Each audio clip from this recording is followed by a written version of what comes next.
Olá a todos, sejam bem-vindos ao canal de conteúdo interativo da IRCO, o IRConnection. Esse é o nosso canal de entrevistas, o IRCochats, e eu hoje recebo o Paulo Melo, sócio-líder da empresa de consultoria em negócios, a PFM.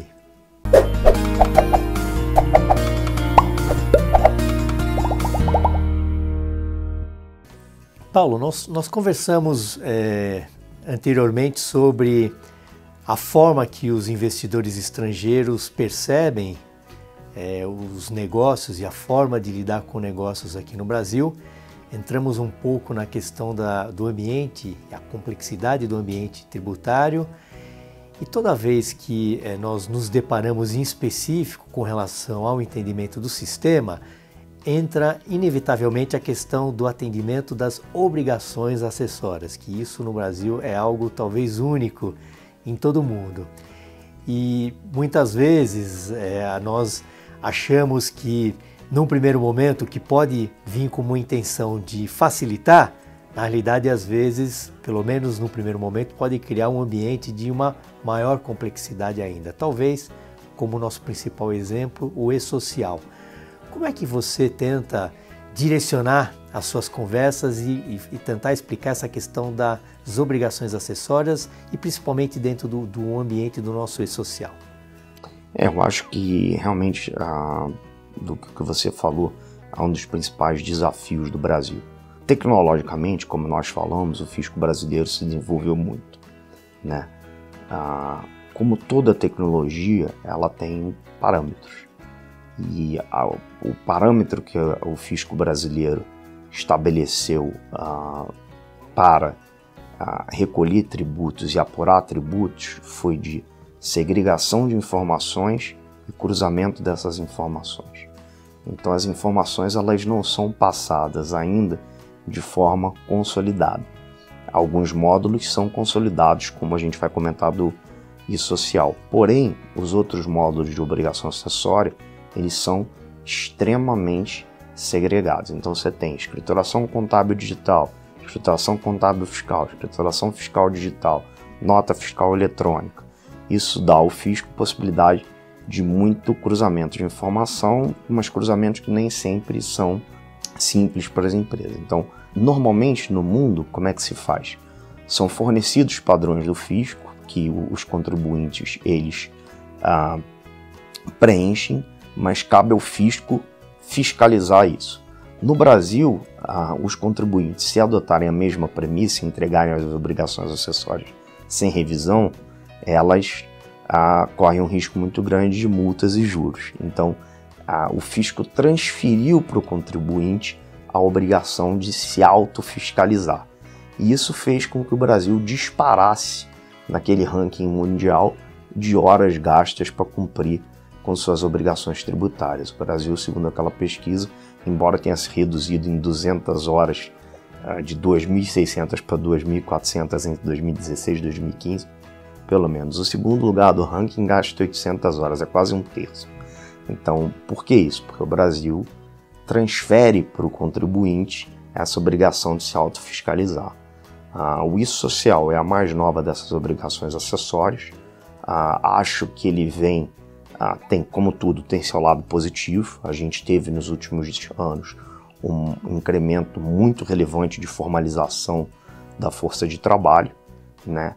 E realmente na matéria de previdência social a gente tinha um problema clássico, ainda tem, de desvios e de fraudes. O e-social ele tenta também atingir esses desvios e fraudes. Porém, ele apresenta para as empresas uma série de desafios. O primeiro deles é banco de dados. Você tem que ter um banco de dados extremamente atualizado e com tempo de resposta muito rápido. Isso leva a que você se você não tiver, você vai ter que criar uma estrutura para atender isso de uma forma rápida o suficiente para atender o prazo do fisco, né? Segundo, as obrigações agora estão centralizadas. Esse cross-checking vai ter que ser feito por você, porque você não vai ter mais a guia do INSS, a guia do FGTS e as outras guias. Você vai estar com tudo unificado.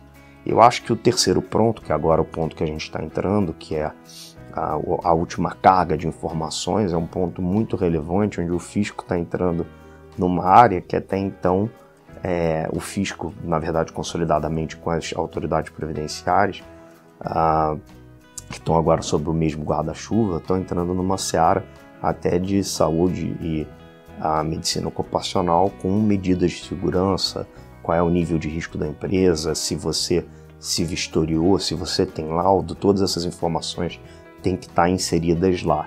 Então, coisas que teoricamente seriam cuidadas por terceiros, não estariam no âmbito da contabilidade, hoje tem que estar no radar do contador que prepara isso. Então eu acho que isso reforça duas tendências que a gente tem visto muito no Brasil, e são inclusive razões para a gente ter criado a nossa consultoria. Muito da nossa consultoria é ajudar em obrigação acessória. Os nossos trabalhos mais lucrativos, sinceramente falando, são os de retificação de obrigação acessória. Volta naquilo que a gente conversou antes, de que planejar é mais barato do que corrigir, né? Então, entregar a obrigação acessória de uma forma correta não é fácil, porém rende frutos, dada essa complexidade. E aí a gente vê duas tendências, né? A primeira, no que tange a folha de pagamento, um número enorme de empresas já está terceirizando folha de pagamento, exatamente dada a complexidade. É muito difícil você mostrar uma tendência. Empresas com a IRCO têm toda a capacidade de atrelar isso. Ou fazer o que a gente chama do co-sourcing, né? Que tem um gerente de pessoas, um gerente de gestão de pessoas, um gerente de RH, os nomes variam de acordo com a empresa, e terceirizar para uma outra empresa que vai preparar isso e vai ser gerida por alguém in-house. Eu acho que essas são tendências de arranjo para que as empresas minimizem seus custos, porque realmente ter uma força de mão de obra somente dedicada a isso é muito complexo, tem que ser muito especializado, e de novo a gente volta no ponto de que fica complexo explicar para o gringo porque que você tem que ter tanta gente alocada para fazer aquelas tarefas.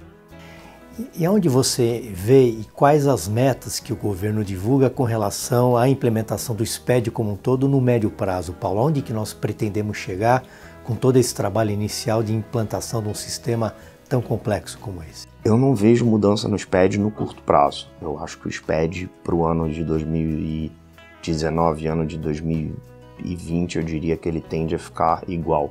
Pelo menos eu não vi nenhuma proposta do governo até o momento em mudanças relativas ao SPED. Isso não quer dizer que não vai mudar por uma razão simples. A gente tem duas agendas importantes que vão afetar o SPED por derivado.